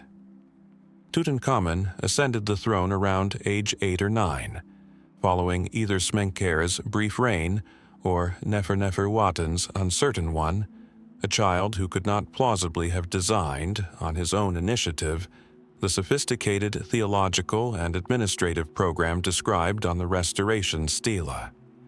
This was clearly the work of the adults surrounding him, most likely senior officials like I and the general Horemheb, both of whom held significant power throughout Tutankhamun's reign, and both of whom had served notably under Akhenaten himself, before apparently reversing course so completely once the throne passed to his young successor. This raises an uncomfortable question that mainstream Egyptology has never fully resolved. If A and Horemheb had been loyal officials under Akhenaten's radical religious program, willing participants in a court that worshipped the Aten exclusively for the better part of 2 decades, what explains their apparently total immediate conversion back to traditional religion the moment a child took the throne? Was this genuine ideological reversal? Men who had quietly disagreed with Akhenaten's theology all along, waiting for the opportunity his death provided to restore what they believed was Egypt's proper religious order? Or was it something closer to pure political pragmatism? Powerful men reading the shifting winds correctly and moving quickly to align themselves with the restoration that popular and priestly sentiment demanded, regardless of their own private convictions. The pragmatic explanation carries considerable weight when placed alongside what we know about Egypt's economic condition during the Amarna period. Akhenaten's abandonment of the traditional temple network, particularly the enormously wealthy cult of Amun at Thebes, would have disrupted an economic system that had operated largely unchanged for centuries. A system involving vast landholdings, agricultural production, and religious taxation that employed enormous numbers of Egyptians and funded much of the state's redistributive economy. Closing these temples wouldn't simply have offended religious sentiment. It would have thrown a significant portion of Egypt's economic infrastructure into disarray, displacing priests, administrators, and laborers who depended on temple estates for their livelihoods. Under this reading, the restoration described on Tutankhamun's stela wasn't merely undoing an unpopular religious experiment. It was repairing genuine, practical damage to Egypt's economic foundations. Damage serious enough that the men managing the young king's government had little real choice but to reverse it as quickly and thoroughly as possible.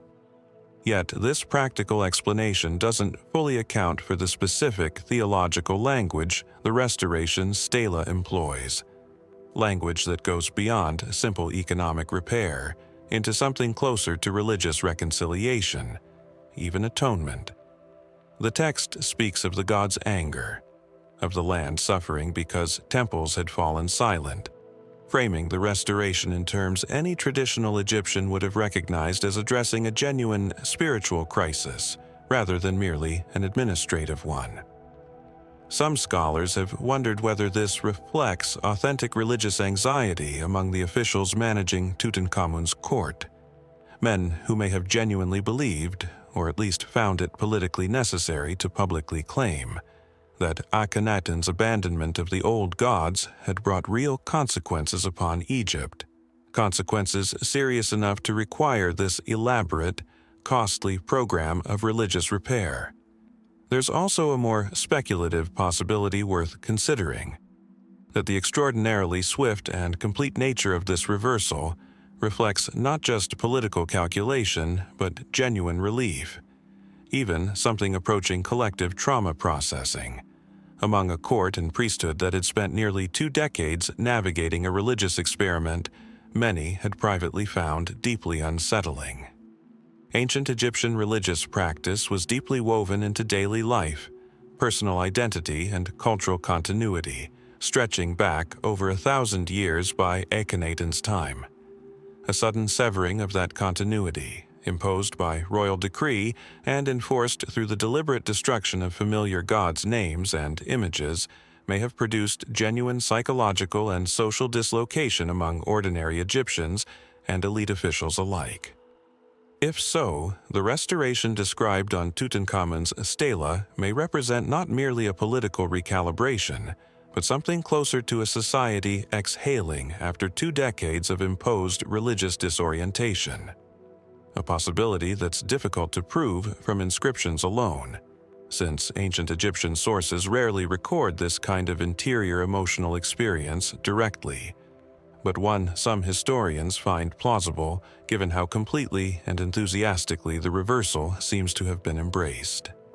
Complicating the picture further is the question of how much Tutankhamun himself, once old enough to have independent thoughts on the matter, actually understood or endorsed the religious program conducted in his name. He was born, after all, into the very Amarna court his officials were now working to dismantle, likely named originally Tutankhaten, living image of the Aten, before his own name was changed to Tutankhamun, replacing the god of his birth with the moon, the very deity his father had spent a reign trying to erase. Did the boy king have any real sense of the religious upheaval his own name change represented? Or was this, like so much else in his brief reign, simply another decision made for him by the adults who controlled the machinery of state? His tomb, ironically, still contained objects bearing his original Aten-linked name, artifacts from his early childhood that were apparently repurposed for his burial without anyone bothering, or perhaps daring, to fully erase every trace of the boy's own Amarna origins. A small, poignant inconsistency in what was otherwise a remarkably thorough campaign of religious reversal. Was Tutankhamun's restoration of Egypt's traditional gods a genuine theological correction, driven by officials who had quietly opposed Akhenaten's radical monotheism all along and finally found their moment to reverse it? Was it primarily an economic necessity, repairing institutional damage that threatened Egypt's stability regardless of anyone's private religious convictions? Or did it emerge from something more difficult to categorize entirely, a kind of collective cultural relief, expressed through the only language ancient Egypt had for processing upheaval on this scale, the language of gods offended, and now, at great cost and effort, finally appeased? The restoration. Stela speaks confidently of gods pleased and temples renewed, but it says remarkably little about the years of disruption that made such extensive repair necessary in the first place, leaving historians to wonder just how much genuine turmoil, spiritual and otherwise, still lies hidden beneath its carefully composed official reassurances. Those small, overlooked objects from Tutankhamun's tomb, the ones still bearing his discarded birth name, quietly smuggled into his burial despite the broader campaign to distance him from his Amarna origins, represent exactly the kind of loose thread that the next pharaoh in this sequence seems to have found intolerable. Where Tutankhamun's officials had been content to leave a few inconsistencies buried and forgotten, his eventual successor, Horemheb, pursued a far more thorough, far more public campaign of erasure, one so complete that for centuries afterward, official Egyptian king lists simply skipped over an entire generation of rulers as though they had never existed at all. At the Temple of Karnak, among the additions Horemheb made during his own reign, you can find some of the clearest physical evidence of this campaign. Cartouches bearing his name inserted directly over spaces where Tutankhamun's name had originally stood, credit for building projects and religious restorations quietly transferred from the boy king, who commissioned them to the general who succeeded him. This wasn't isolated vandalism. It was a systematic, kingdom-wide effort, extending to king lists compiled during and after his reign, most famously the Abydos king list, which presents an official sequence of Egypt's legitimate rulers, and simply omits Akhenaten, Neferneferuaten, Smenkhkare, Tutankhamun, and I entirely, jumping directly from Amenhotep III to Horemheb himself, as though nearly 3 decades of Egyptian history and 5 separate reigns had never taken place. The mainstream explanation for this erasure builds directly on the religious upheaval already explored in previous chapters. Horemheb, according to this reading, viewed the entire Amarna period, beginning with Akhenaten's abandonment of Egypt's traditional gods and extending through the reigns of every ruler connected to that religious experiment, as an era of illegitimate heretical kingship, one that had brought genuine harm to Egypt and deserved not just correction but complete removal from official memory. Under this interpretation, even Tutankhamun and I, despite having actively worked to restore traditional religion during their own reigns, remained too closely associated with Akhenaten's court, too tainted by their proximity to the heresy, to be permitted a place in Egypt's official dynastic memory. Horemheb positioned himself instead as the direct, legitimate successor to Amenhotep III, the last unambiguously traditional pharaoh before the entire Amarna interruption began, presenting his own reign as a restoration of continuity rather than merely another link in a chain that included several rulers he considered illegitimate. This explanation carries real force, particularly given Horemheb's own background. Unlike Akhenaten, Tutankhamun, or even I, Horemheb had no direct royal bloodline connecting him to Egypt's traditional ruling family. He rose through the military, eventually becoming commander of Egypt's armed forces under Tutankhamun, and his ascension to the throne after A's death represented a genuine departure from hereditary succession, a general, rather than a blood relative, taking Egypt's crown. This unusual path to power may have made Horemheb particularly motivated to construct an alternative, more flattering narrative of legitimate succession, one where his own reign appeared as a natural continuation of Egypt's ancient royal order, rather than what it more plausibly was, a military figure seizing power during a period of dynastic uncertainty and instability, with no hereditary claim to justify his position beyond his own authority and the army's support. But this raises a more pointed question that historians continue to debate. Was Horemheb's erasure campaign driven primarily by genuine religious conviction, a sincere belief that the Amarna kings had brought real spiritual harm to Egypt that needed correcting at the level of historical memory itself? Or was it something closer to straightforward political theater, a calculated effort to legitimize his own unusual claim to the throne by erasing the awkward, complicated succession that had actually preceded him, replacing it with a cleaner narrative that skipped directly from one unambiguously legitimate pharaoh to himself? These two motivations aren't mutually exclusive, and most Egyptologists suspect some combination of both factors was likely at work. But determining their relative weight, or whether Horemheb himself even drew a clear distinction between religious restoration and personal political advantage, remains difficult to establish from the surviving evidence alone. Complicating the picture further is Horemheb's own documented relationship with the very kings he later erased. Reliefs and inscriptions from earlier in his career show Horemheb serving prominently under Tutankhamun, depicted receiving honors and holding senior military and administrative titles, participating actively in the young king's court rather than standing apart from it in obvious disapproval. If Horemheb genuinely viewed the entire Amarna-connected dynasty as illegitimate and heretical from the start, why did he serve so visibly and, by all appearances, so loyally under one of its final rulers, rather than distancing himself earlier?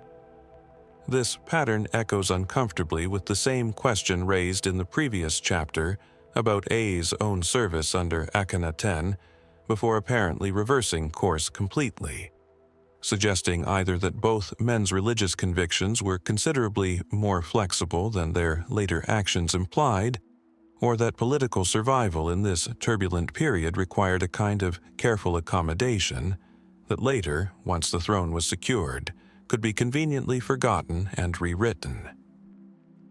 There's also the matter of timing that deserves scrutiny. Horemheb didn't ascend directly to the throne after Tutankhamun's death. A ruled first for roughly 4 years, before Horemheb finally became pharaoh himself. If Horemheb had been positioned, through his military authority and his prominence at court, to claim the throne immediately after Tutankhamun's death, why did he apparently accept, or at least not visibly prevent, Ai's intervening reign? Some historians have suggested Horemheb may have lacked sufficient support or legitimacy at that specific moment to claim the throne outright, deferring instead to Ai's greater seniority and established court standing, and biding his time until circumstances, perhaps Ai's own advanced age, perhaps a genuine power struggle whose details never survived in any source, eventually cleared his path to the crown. If so, this delay suggests a more calculated, patient political operator than the image of a decisive military commander might otherwise imply, someone willing to wait years for the right moment rather than seize power prematurely. The suspicious pattern extends to Ai's own posthumous treatment, which mirrors, in miniature, everything Horemheb would later do to the entire Amarna line. Ai's mortuary temple, built during his own reign, was deliberately damaged and largely dismantled under Horemheb, its stone reused for Horemheb's own construction projects, its inscriptions defaced in ways that specifically targeted Ai's name and image rather than reflecting general wear or opportunistic material reuse.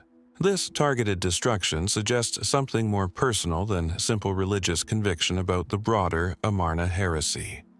Perhaps genuine animosity between the two men, a rivalry whose origins and specific grievances never made it into any surviving text, but whose consequences are still visible in the deliberately shattered stone of Ai's monuments. What makes Horemheb's erasure campaign different from the others explored in this collection is its sheer completeness and its lasting historical consequences. Where Hatshepsut's monuments were damaged and her name chiseled from many inscriptions, later scholars were still eventually able to reconstruct her reign from surviving fragments and references. Horemheb's project of erasure proved so thorough, so successfully embedded into Egypt's own official historical memory through documents like the Abydos King List, that the entire Amarna period essentially vanished from Egyptian and later Greek historical tradition for well over 3,000 years. Rediscovered only through 19th and 20th century archaeological excavation at Amarna itself, and the eventual painstaking decipherment of hieroglyphic inscriptions that official Egyptian tradition had spent centuries trying to ensure no one would ever need to read again. Was Horemheb a genuine religious reformer, sincerely convinced that erasing an entire generation of heretical kings from Egypt's historical memory was necessary to fully close the door on Akhenaten's disruptive legacy? Was he instead a shrewd political survivor, using religious justification to legitimize an unusual, blood-unconnected claim to the throne by constructing a cleaner, more flattering account of his own rise to power? Or did his motivations shift and evolve across his own long reign, beginning perhaps as pragmatic accommodation under Tutankhamun, and hardening, once the crown was finally his, into something closer to genuine conviction that this entire chapter of Egyptian history deserved to be permanently unwritten? The stone at Karnak still bears the scars of his editing, cartouches carved over cartouches, one king's legacy quietly absorbed into another's. A physical record of erasure so effective that it very nearly achieved exactly what it set out to do, and succeeded, in fact, for longer than most empires managed to survive at all. From the scarred cartouches at Karnak, move north and east out of Egypt entirely, into the hill country of what is now western Syria, near the Orontes River, to a site the ancient world knew as Kadesh. Nothing monumental survives here today. The city itself has long since crumbled into an unremarkable archaeological mound. But the battle fought outside its walls around 1274 BC left behind something far more enduring than the city itself. one of the most extensively documented military engagements in the ancient world, recorded not once but repeatedly in temple reliefs and inscriptions commissioned by Ramesses II at Abu Simbel, Luxor, Karnak, and the Ramesseum, each version telling essentially the same triumphant story. And yet, despite this unprecedented volume of ancient publicity, historians examining the same evidence today have reached a conclusion the pharaoh himself would likely have found intolerable. Kadesh may not have been the victory Ramesses II spent the rest of his long reign insisting it was. The battle itself unfolded as part of a broader struggle between Egypt and the Hittite Empire for control of the Levant, a contested buffer zone of vassal states and strategic cities that both great powers had spent generations fighting over. Ramesses II, in only the 5th year of his reign, led a substantial Egyptian army north to confront Hittite forces under King Muwatalli II, who, according to Egyptian accounts, had assembled an enormous coalition of allied troops to defend Kadesh. What happened next, according to the Egyptian version of events, inscribed in a lengthy narrative text called the Poem, alongside a more official bulletin, both accompanied by extensive relief carvings, was a dramatic reversal of fortune. Egyptian scouts, the account claims, were deceived by 2 captured spies who falsely reported that the Hittite army was still far away, leading Ramesses II to advance with only a fraction of his forces, unknowingly walking into a trap. Hittite chariots struck the exposed Egyptian division before the rest of the army could arrive, throwing the camp into chaos. Ramesses II, according to his own account, personally rallied his forces and, through his own courage and divine favor from the god Amun, turned catastrophe into triumph, driving the Hittite forces back and securing what the inscriptions describe as a decisive Egyptian victory. It's a magnificent story, rendered with genuine narrative skill across multiple temple walls, complete with vivid details, the pharaoh's chariot horses named individually in the text, dramatic depictions of Ramesses II single-handedly holding off enemy chariots, extensive lists of enemy dead and captured. For centuries, this account stood largely unchallenged as the primary record of what happened at Kadesh, simply because no comparable Hittite version existed to offer a counter-narrative. That changed with the discovery and translation of the Hittite royal archives at Hatshepsut, the same trove of clay tablets that has already surfaced in earlier chapters of this investigation. Among these tablets, archaeologists found Hittite accounts and diplomatic correspondence referencing the same battle, and the picture they paint diverges sharply from the Egyptian version in one crucial respect. The Hittite sources describe the engagement not as an Egyptian triumph, but as, at best, an inconclusive standoff, and by some readings closer to a Hittite success. Kadesh itself, according to essentially all sources on both sides, remained under Hittite control after the battle concluded, an outcome that sits awkwardly alongside the Egyptian inscription's insistence on total victory. If Ramesses II had truly won as decisively as his temple walls claim, why did the contested city he'd marched north specifically to secure remain in enemy hands when the fighting ended? This discrepancy has led most modern historians toward a more measured reading of the battle, that Kadesh was, in practical military terms, closer to a draw, or possibly even a narrow Egyptian setback salvaged from near disaster rather than transformed into genuine triumph. The Egyptian army, by this reading, did indeed suffer a serious tactical surprise when the isolated division was struck by Hittite chariots, and Ramesses II's personal conduct during the crisis may well have prevented what could have been a catastrophic defeat, a genuine act of battlefield leadership worth commemorating. But rescuing an army from disaster is a different achievement than winning a decisive victory, and the inscriptions Ramesses II commissioned appear to elide this distinction entirely, transforming a costly near catastrophe, survived through personal courage and fortunate timing, into an unambiguous triumph over a defeated enemy. Why would a pharaoh feel compelled to inflate an outcome this dramatically, particularly one occurring so early in what would become an extraordinarily long, otherwise genuinely accomplished reign? Egyptian royal ideology offers one straightforward answer. Pharaonic inscriptions were never intended as objective historical record in the modern sense, but as ritual and political statements affirming the king's role as Egypt's protector against chaos, a cosmic as much as military function. Under this reading, the Kadesh inscriptions weren't lying so much as operating according to entirely different rules than modern historical writing. Rules where a pharaoh's survival and battlefield presence, regardless of the engagement's ultimate strategic outcome, could legitimately be presented as triumph, because the king's very survival and continued rule was itself evidence of divine favor and successful kingship. Yet this explanation, while broadly persuasive, doesn't fully account for the sheer scale and persistence of the Kadesh narrative across Ramesses II's reign. Inscribed and reinscribed at temple after temple over decades, far beyond what a single ritual affirmation of kingship would typically require. Some historians have wondered whether this unusual repetition suggests something closer to genuine political anxiety.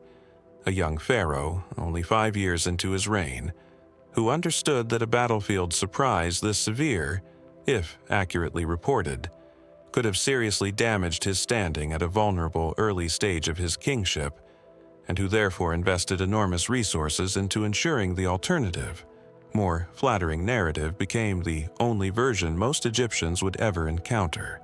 Repeated so often and so consistently across so many prominent monuments that any competing account would struggle to gain comparable authority. Complicating the picture further is what happened diplomatically in the years following the battle.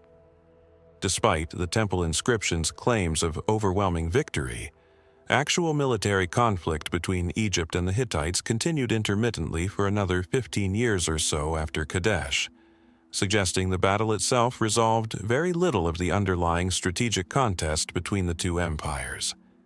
This standoff eventually concluded not with further Egyptian conquest, but with a formal peace treaty, the Treaty of Kadesh, signed around 1259 BC, one of the oldest surviving peace treaties in human history. Preserved in both Egyptian hieroglyphic and Akkadian cuneiform versions, the latter recovered from the same Hittite archives at Hatshepsut. The treaty's terms describe something closer to mutual recognition and an agreed border between essentially equal powers, rather than the terms one might expect a truly decisive victor to impose on a defeated enemy. If Ramesses II had genuinely crushed Hittite forces at Kadesh as his inscriptions claimed, the diplomatic outcome 15 years later, a treaty of parity rather than submission, sits uneasily alongside that claim, lending further weight to the theory that the battle itself settled far less than the pharaoh's propaganda insisted. There remains, too, a genuinely unresolved question about the tactical details themselves, ones that even careful modern reconstruction struggles to fully verify, given that every detailed account comes from a single, clearly self-interested source. How large were the opposing forces really? Egyptian inscriptions describe overwhelming numerical odds against the isolated Egyptian division, but without independent Hittite figures to compare against, historians can't fully verify these numbers weren't inflated to make the eventual victory seem more impressive by comparison. Similarly, the famous account of Ramesses II single-handedly holding off enemy chariots while his own troops fled in panic makes for compelling temple artwork, but represents exactly the kind of personal heroic embellishment ancient royal inscriptions across many civilizations, not just Egypt's, were known to include regardless of battlefield reality. Did Ramesses II achieve a genuine, if costly, tactical recovery at Kadesh, later exaggerated through the normal conventions of pharaonic self-presentation into something grander than it truly was? Or does the battle represent something closer to a near disaster narrowly survived, reframed through decades of persistent, repeated propaganda into one of history's more successful examples of a leader rewriting his own military record? The temple walls at Abu Simbel and Luxor still declare, in carefully carved hieroglyphs, an unambiguous Egyptian triumph. And for over 3,000 years, in the absence of any surviving Hittite counter-narrative, that declaration stood as history's only available verdict. It took the chance survival and eventual translation of clay tablets from a rival empire's archive buried in the hills of central Turkey to finally give Kadesh's other side a voice at all. What that voice reveals, cautiously read alongside Egypt's own more triumphant account, suggests a battle whose true outcome may have been far less certain than either ancient civilization was ever willing to fully admit to its own people. Set the clay tablets of Hattusa aside now, and the piece they eventually recorded, and travel back roughly 2 centuries earlier, to a puzzle that unfolded entirely within Egypt's own borders, in the quiet gap between a queen's death and the systematic destruction of her memory. That gap already surfaced in an earlier chapter of this investigation, the roughly 2 decades separating Hatshepsut's death from the first clear attacks on her monuments. But the question of why Thutmose III waited so long to move against his stepmother's legacy deserves closer attention on its own terms, because the delay itself may be the single most revealing detail in the entire affair. Thutmose III spent his early years as king in an unusual arrangement, technically pharaoh from a young age following his father's death, yet ruling for roughly 2 decades as a genuine subordinate to Hatshepsut, who held nearly all visible royal authority during this period, despite Thutmose III's own claim to the throne predating hers. Temple reliefs from these years consistently depict Hatshepsut in the dominant position, performing rituals and receiving offerings as pharaoh, while Thutmose III appears in a secondary role, present but clearly not the primary figure the inscriptions were designed to honor. By any reasonable reading of Egyptian royal iconography, this was Hatshepsut's reign, with Thutmose III existing largely in her shadow. A situation that, if he harbored resentment about it, he would have had 2 full decades to privately nurse before ever gaining the independent authority to act on it. And act on it he eventually did, following Hatshepsut's death around 1458 BC, but not immediately. The systematic campaign against her monuments, the chiseled cartouches, the smashed statues, appears to have begun in earnest only around Thutmose III's 42nd regnal year or later, meaning roughly 2 decades passed between Hatshepsut's death and the moment her memory came under organized attack. If simple resentment over years of subordination explains the eventual destruction, why the extended delay? A grievance nursed for 20 years before Hatshepsut's death, then apparently left unaddressed for another 20 afterward, strains the straightforward narrative of a bitter stepson finally settling an old score the moment circumstances allowed. This puzzling gap has pushed most serious Egyptological analysis away from simple personal resentment and toward explanations rooted in the specific political circumstances of Thutmose III's later reign.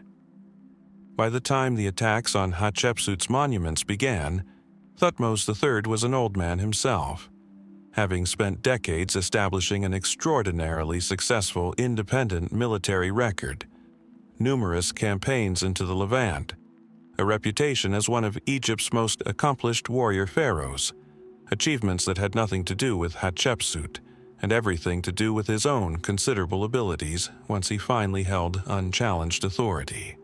This raises a genuine question. What changed so late in his own reign that made erasing a stepmother dead for 2 decades suddenly seem necessary? The most widely accepted explanation among Egyptologists centers on succession planning rather than personal grievance. By this point in his reign, Thutmose III was actively working to secure the throne for his own son, the future Amenhotep II, and Hatshepsut's unconventional path to power. A woman claiming full pharaonic authority through a combination of regency, religious justification, and sheer political skill may have represented a dangerous precedent precisely because it had worked. If Hatshepsut could successfully claim the throne through indirect means, what would prevent some future royal woman, perhaps a rival branch of the family, from attempting something similar and complicating Amenhotep II's own succession? Under this reading, the timing of the attacks reflects not delayed resentment finally acted upon, but a specific, calculated political need arising late in Thutmose III's reign, one connected to protecting his son's uncontested path to power rather than settling an old personal account. This explanation gains additional weight from a curious detail in how the destruction was carried out. Rather than being scattered or opportunistic, the campaign against Hatshepsut's monuments appears to have been organized with considerable care, targeting her specifically in her guise as pharaoh. Images and inscriptions depicting her wearing the traditional male regalia of kingship, wielding the authority and title of a reigning monarch, while, as noted in the earlier examination of her erasure, some depictions of her simply as a royal woman or queen consort were left comparatively undisturbed. This selective pattern suggests the campaign wasn't a blanket attempt to erase Hatshepsut as a historical person entirely, driven by pure animosity toward her memory, but a more surgical effort to specifically eliminate the precedent of her kingship. Exactly the kind of targeted, legally minded erasure one might expect from a succession planning strategy, rather than an emotional reckoning finally allowed to surface after decades of suppression. Yet this tidy political explanation doesn't account for everything either. Some scholars have pointed out that if protecting Amenhotep II's succession were truly the primary motivation, the timing still seems oddly delayed. Amenhotep II's own succession concerns would presumably have been most acute in the years immediately surrounding his actual accession to co-regency or independent rule, a window that doesn't align precisely with when the monument attacks are currently dated to have begun. This mismatch has led other researchers to propose that the campaign may have unfolded more gradually than a single decisive political calculation would suggest, perhaps beginning modestly and expanding over subsequent years as opportunities arose, rather than launching all at once as part of one coordinated strategic decision tied to a specific succession crisis. There is also a more subtle possibility worth considering, one that doesn't require choosing between personal resentment and political calculation as mutually exclusive explanations.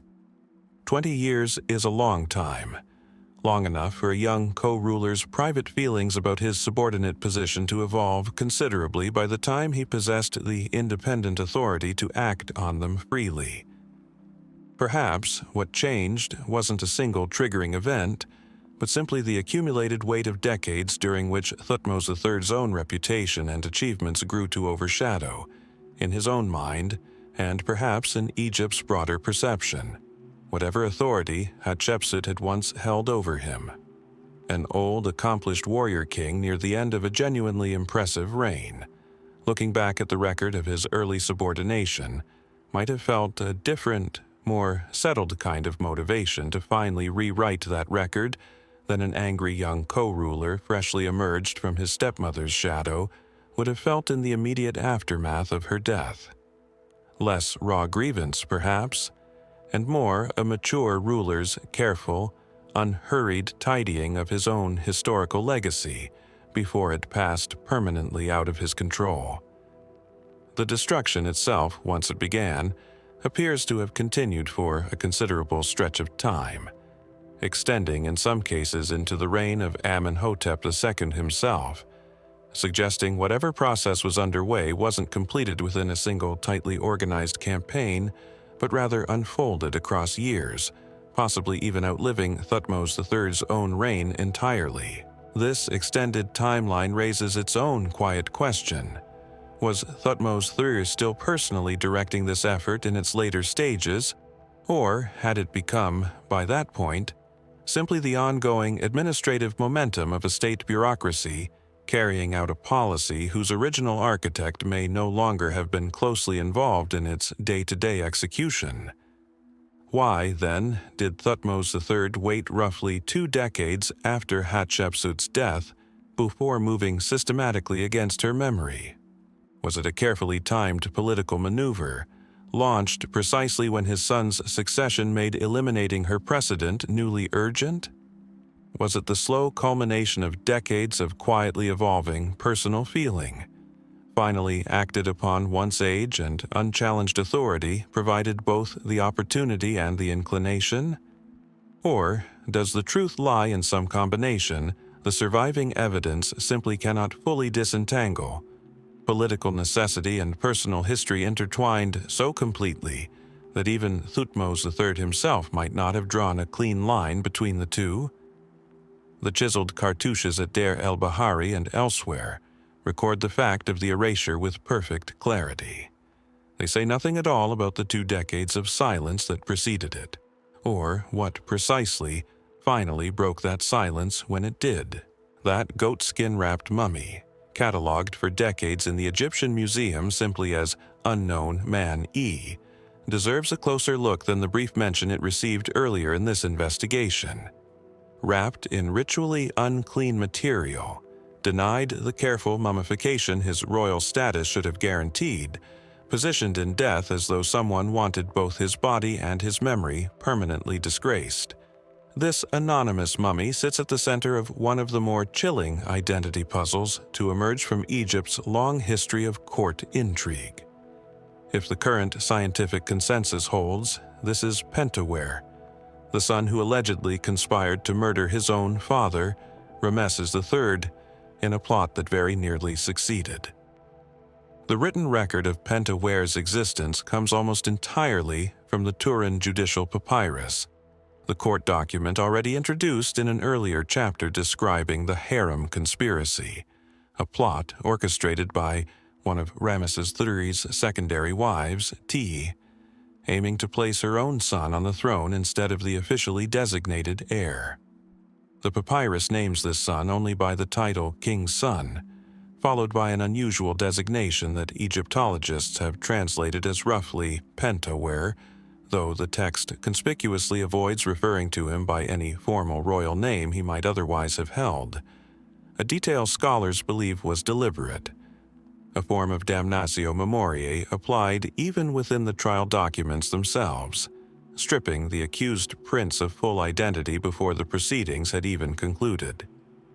According to the papyrus, Pentawer stood at the center of an elaborate conspiracy involving dozens of individuals across multiple levels of the royal court and administration.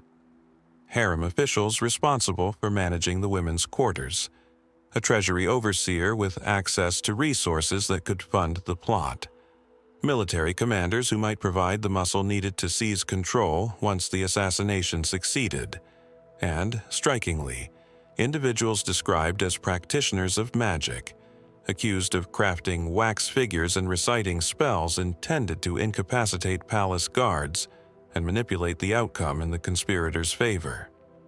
The scale of the plot, as described, suggests something far more ambitious than a simple palace assassination. An attempted coup involving enough co-conspirators that, had it succeeded, might have fundamentally altered the succession and possibly triggered broader instability within a kingdom the previous chapters have already shown was under considerable strain.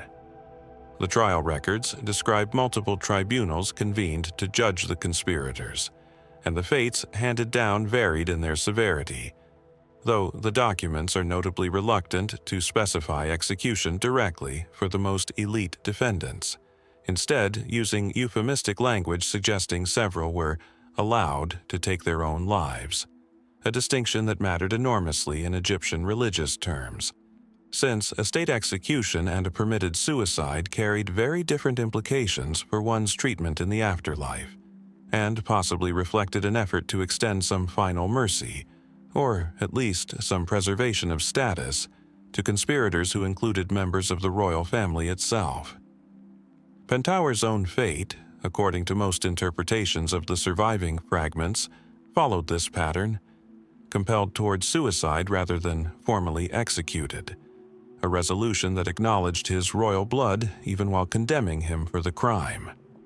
This is where the written record largely goes silent, and where the 2012 forensic investigation into Ramesses III's own mummy, the study that first confirmed his throat had been fatally cut, contradicting a century of assumption that he died naturally, becomes directly relevant to Pentawer's own story.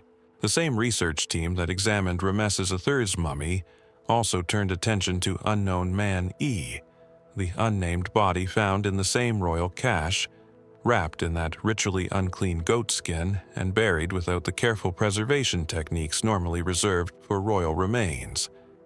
CT scans of this mummy revealed something disturbing. Signs consistent with death by strangulation or suffocation, with the neck area showing indications that could align with the papyrus's suggestion of a forced or compelled death.